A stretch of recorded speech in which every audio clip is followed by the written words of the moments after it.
Mautolueni. Ore whakakonga atu e Maumoranga pia koe. Kalo te hui atu maka moui.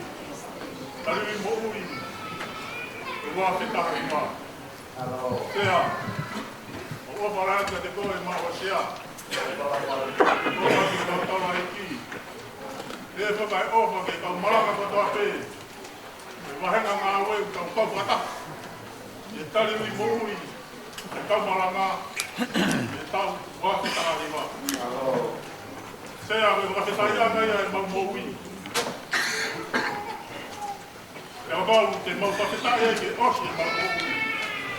Ki singa anoa pe ia ke ofa e o wau whai. Tau. E tau maranga e anko mara moui. E tau koe.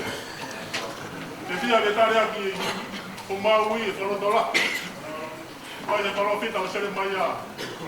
Torongo furu maa tolu e wahe. Tolu e me si e wenga herea koe.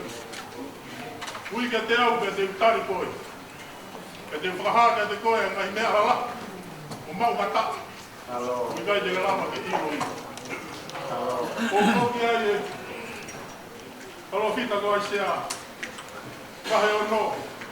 Ves marunga moe ki wā. Nā kua ngoi. A reo ato nai o pehe mai. Ko hai te whekau. Io, ko hai e aru matau tolu. Te au tari. Wau eni, whekau au. Ka ne wholofola mai. Aru o rea ki he kakaibu. O whanoma ai a, kai kai ata. O mamata ai a, kai kai sia. Sea me whanotolahi ia. A tariwi ki he kau maranga me kau rote hu.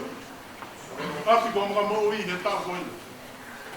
Ole mua ke mau, kai atu haki i hipa. Kai atu e langa tolo fita ko ai sea. Ko hai te whekau. Ko mau tolo ene kau maranga, me kau rote hu. Asi ko mga mo i, ke kau ki mantoro.